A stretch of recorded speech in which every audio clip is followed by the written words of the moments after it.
नमस्कार. जय महाराष्ट्र. विधानसभा निवडणुकीच्या तोंडावरच एकनाथ शिंदे यांना मोठा धक्का बसण्याची शक्यता आहे.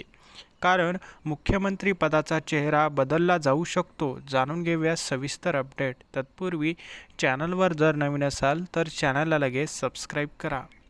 आगामी विधानसभा निवडणुकीच्या तोंडावरच सर्वच पक्ष कसून तयारीला लागले आहेत.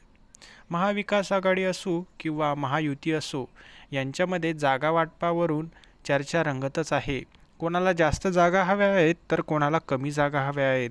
कोणाला हीच जागा पाहिजे तर कोणाला तीच जागा पाहिजे. परंतु यावरही युती आणि आघाडीमध्ये मुख्यमंत्री कोण होणार हे अजूनही स्पष्ट झालेले नाही. एकीकडे महायुतीमध्ये ही निवडणूक मुख्यमंत्री एकनाथ शिंदे यांच्या नेतृत्वाखाली होईल असं स्पष्ट केलं असलं तरी नवीन मुख्यमंत्री कोण होणार हे अद्यापही स्पष्ट केलं जात नाही. आणि महाविकास आघाडीने देखील कोण मुख्यमंत्री होणार हे त्यांनीही सांगितलं नाही. त्यामुळे आता नेमकं कोणाचं सरकार येणार आणि कोण मुख्यमंत्री होणार हा वाद पेटत असतानाच भाजपचे विधान परिषदेचे आमदार परिणय फुके यांनी एक दावा केला आहे.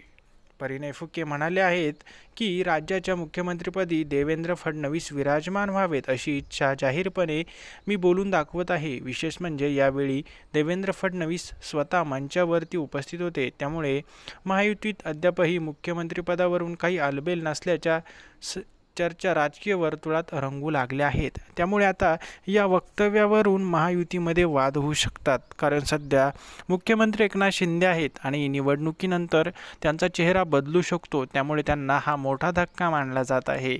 आपल्याला काय वाटतं, येणाऱ्या निवडणुकीनंतर महाराष्ट्राचा मुख्यमंत्री कोण होईल? एकनाथ शिंदे होतील की फडणवीस होतील? आणि महाविकास आघाडीचं जर सरकार आलं तर उद्धव ठाकरे मुख्यमंत्री होतील का, की आणखी कुणी मुख्यमंत्री होईल? आपल्याला काय वाटतं कमेंट्स बॉक्समध्ये नक्की कळवा. आणि येणाऱ्या निवडणुकीनंतर कोणाचं सरकार येईल हे देखील कमेंट्स बॉक्समध्ये नक्की सांगा. आणि अशाच ताज्या घडामोडी दररोज बघण्यासाठी आमच्या चॅनलला लगेच सबस्क्राईब करा. धन्यवाद.